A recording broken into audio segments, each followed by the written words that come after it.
Hello guys, welcome back to the channel. நம்ம எஸ்பிஓட updates பார்க்க போகிறோம். செப்டம்பர் 3 அப்போ நோட்டீஸ் போர்டில் வந்து இன்ஃபர்மேஷன்ஸ் பார்க்கலாம்.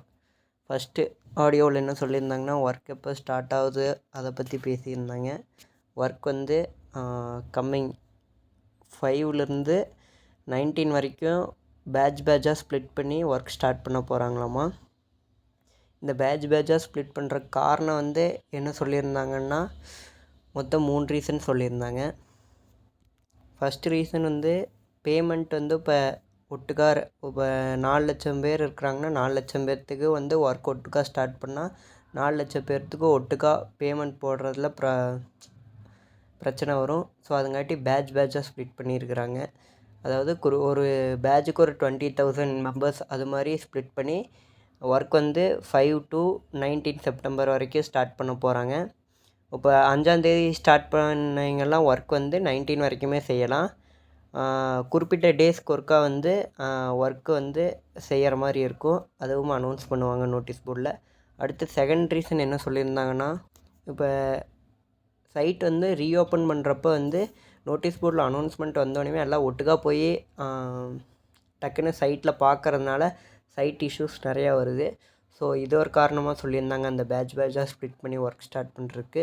தேர்ட் ரீசனாக என்ன சொல்லியிருந்தாங்கன்னா, இப்போ நம்ம பண்ண போகிற ஒர்க் வந்து ஃபார் எக்ஸாம்பிள் இப்போ ஒரு இன்ஸ்டாகிராம் அக்கௌண்ட் யாராச்சும் வச்சுருக்காங்கன்னா அவங்களுக்கு ஒரு 10K வியூஸ் இல்லை லைக்ஸ் வரணும்னா அவங்களுக்கு இப்போ ஒர்க் பண்ணி தரணும்னா நம்ம எஸ்பிஓ மெம்பர்ஸ் அதில் வந்து பேட்சாக பிரிச்சுருந்தா வந்து ஒரு பேட்சுக்கு மட்டும் அந்த ஒர்க்கை தந்துட்டு ரிமைனிங் பேட்சில் அடுத்த வேலையை பார்க்கலாம். ஸோ ஒர்க்கை வந்து நம்மளுக்கு பிரித்து தரக்கு கன்வீனியண்ட்டாக இருக்கிறதுக்காகவும் பேட்சாக ஸ்ப்ளிட் பண்ணியிருக்கிறாங்க.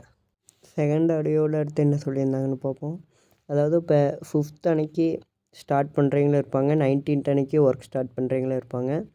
ஸோ இதில் வந்து நாங்கள் எல்லாருமே ஒட்டுக்காக தாங்க சார் வெயிட் பண்ணோம். இப்போ 8-9 மாதமாக வெயிட் பண்ணோம். ஏன் அவங்களுக்கு மட்டும் ஃபஸ்ட்டு ஒர்க் ஸ்டார்ட் பண்ணுறீங்க அப்படின்னு நீங்கள் கேட்கலாம். ஃபஸ்ட்டு இந்த டெமோ பீரியடில் வந்து லோ இன்கம் தான் தரப்போகிறாங்க. நம்ம வந்து கம்பெனிஸ்க்கு வந்து கம்பெனியோட ஒர்க் எடுத்து பண்ணுறதுக்கு முன்னாடி நம்ம வந்து டெமோ ஒர்க்காக இதை பண்ண போகிறோம். ஸோ இதுக்கு வந்து வெரி லோ இன்கமாக தான் இருக்கும். அதுங்காட்டி பெருசாக சேல்ரியில் 19ஆந்தேதி வரைக்கும் டிஃப்ரென்ஸ் இருக்காது. இதில் எல்லாருமே எந்த கேட்டகிரியில் இருந்தாலும் digital content writer, influencer, micro task worker, sales team, promotion team இது எதில் இருந்தாலும் 20 வரைக்கும் ஒரே மாதிரி சேம் இன்கம், வெறும் லோ இன்கமாக தான் இருக்கும். அதுக்கப்புறம் அந்த ட்ரைனிங் பீரியடில் தான் வந்து நம்ம அந்தந்த கேட்டகிரிக்குள்ளேயே போவோம். ப்ரொமோஷன் டீம், சேல்ஸ் டீம், அப்புறம் அந்த மைக்ரோ டாஸ்க் ஒர்க்கர் மேலே அது இந்த 3 கேட்டகிரி இதெல்லாம் வந்து நம்ம டெமோ பீரியட் முடிஞ்சு தான் அந்த ட்ரைனிங் பீரியட் ஆஃப்டர் 20 செப்டம்பர் அதுக்கப்புறம் தான் போகிற மாதிரி சொல்லியிருக்கிறாங்க. அடுத்து இந்த டெமோ பீரியடில் வந்து எது மாதிரி ஒர்க் இருக்குன்னா டிஃப்ரெண்ட் ஒர்க் தான் இருக்கும். இப்போ ஒரு ஒர்க் வருதுன்னா ஒரு பேட்சுக்கு அது வந்து ஒரு 3 to 4 டேஸ் தான் இருக்கும். அதுக்கப்புறம் அதை வந்து அந்த ஒர்க்குக்கு பதிலாக வேறு ஒன்று டிஃப்ரெண்ட் ஒர்க் வந்து அடுத்த பேட்சுக்கு ஓப்பன் ஆகும். அடுத்து நம்ம ட்ரைனிங் பீரியடில் வந்து எதுக்கு அந்த ட்ரைனிங் பீரியட்னு வச்சுருக்குறாங்கன்னா, இப்போ எஸ்பிஓ வந்து ஒரு கம்பெனிக்காக தான் ஒரு கம்பெனி தான் 70% வந்து ஒர்க் பண்ணி தரப்போகுது. அந்த கம்பெனி வந்து இப்போ எஸ்பிஓட டைஅப் பண்ணிட்டு இப்போ மறுபடியும் வெளியே போகிற மாதிரி இருக்கிறாங்க. அவங்களுக்கு என்ன தேவைன்னா வந்து ஒரு மினிமம் ஒரு 10 to 15 lakhs வந்து கஸ்டமர்ஸ் எஸ்பிஓனால் உள்ளே போகணும். மேக்ஸிமம் 20 lakhs கிட்ட போகணும். ஸோ இதை வந்து எஸ்பிஓ வந்து எப்படி வச்சு பண்ணலான்னு முடிவு பண்ணியிருக்காங்கன்னா, நம்ம ஒரு 20% எஸ்பிஓ மெம்பர்ஸை வச்சு ஒரு 20 lakhs கஸ்டமர்ஸை எங்களுக்கு கொண்டு போய் தந்தால் தான் அவங்க வந்து அந்த கம்பெனிக்கு வந்து ஓகேனா வந்து மறுபடியும் டைஅப் பண்ணி நம்மளோட ரன் பண்ணுவாங்க. ஸோ இதற்காக தான் வந்து நம்மளால் பண்ண முடியுதான்னு பார்க்கறக்காக, அதாவது எஸ்பிஓனால் பண்ண முடியுதான்னு பார்க்கறக்காக தான் 6 month ட்ரைனிங் பீரியட்னு சொல்லியிருக்கிறாங்க. அந்த 20 lakh கஸ்டமர்ஸை நம்மளால் கொண்டு போய் அந்த கம்பெனிக்காக சேர்க்க முடியுமா அப்படின்னு நம்ம பண்ணிட்டோம்னா அவங்க வந்து 70% ஆஃப் இன்கம் வந்து அதாவது எஸ்பிஓக்கு வர்றதில் 70% அவங்க தான் தரப்போகிறாங்க. ஸோ அவங்க பேசின மாதிரி எவ்வளோ அமௌண்ட்டோ அதை எஸ்பிஓக்கு தந்து நமக்கு சேல்ரி வந்துடும். அடுத்ததாக ரீஃபண்ட் அண்ட் வித்ட்ரா பற்றி இன்ஃபர்மேஷன் சொல்லியிருந்தாங்க. ரீஃபண்ட் வந்து யாரெல்லாம் அந்த டேர்ம்ஸ் அண்ட் கண்டிஷன் தந்திருந்தாங்க ஒரு 15 கண்டிஷன், அதுக்கு யாரெல்லாம் ரிஜெக்ட் பண்ணியிருந்தாங்களோ அவங்களுக்கெல்லாம் மெயில் போயிருக்குதாம்மா. மொத்தம் 2000 மெயில் சென்ட் பண்ணியிருக்கிறாங்களாம்மா.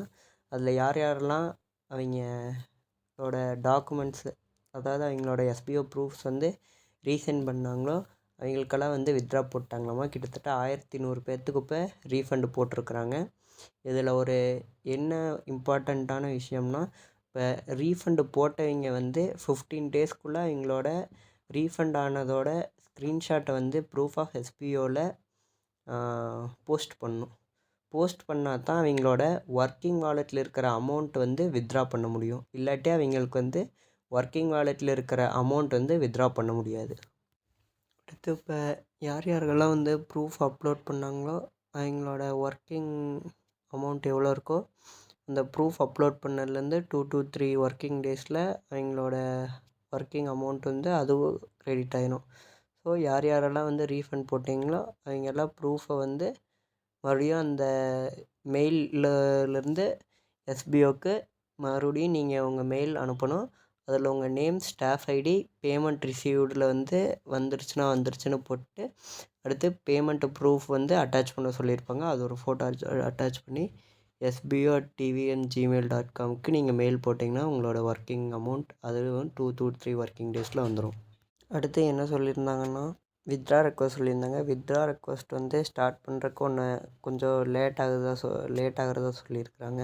ஏன் இதெல்லாம் இவ்வளோ லேட் ஆகுதுன்னா வந்து இப்போ பார்ட் டைம் ஜாப் இந்த கேட்டகிரியில் வந்து பேங்க்கில் என்னென்னு சொல்கிறாங்கன்னா வர பேங்க் சைடு அப்புறம் கவர்மெண்ட் சைட்லேருந்து என்ன சொல்கிறாங்கன்னா வர எல்லா கம்பெனியும் இது மாதிரி தான் இருக்குது ஸ்டார்டிங்கில். ஆனால் 3 months 4 months இல்லாட்டி 1 to 2 yearsல க்ளோஸ் பண்ணிட்டு போயிடுறாங்க. ஸோ அந்த வியூவில் தான் எஸ்பிஓ பார்க்குறாங்களாமா.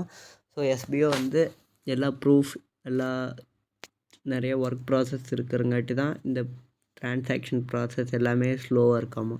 அடுத்து இப்போ வந்து டிஜிட்டல் கண்டென்ட் ரைட்டர் இது யாராவது சேஞ்ச் பண்ணணுன்னு இருந்தால் அது இப்போதைக்கு பாசிபிள் இல்லையாமா.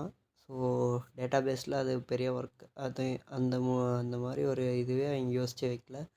ஸோ அது வந்து மாற்ற முடியாதாமா. இப்போ எந்த கேட்டகரி நீங்கள் சூஸ் பண்ணிங்களோ அதுலேயே தான் ஒர்க் பண்ணுற மாதிரி இருக்கும். ஸோ எல்லாம் இப்போ மாற்றி சூஸ் பண்ணியிருந்தாலும் அவங்க ஒர்க் பண்ணுறதுக்கு ரெடியாக இருந்துக்குங்க. இதெல்லாம் தான் வந்து நம்ம எஸ்பிஓட டெலகிராம் சேனலில் சொல்லியிருந்தாங்க. தேங்க்யூ.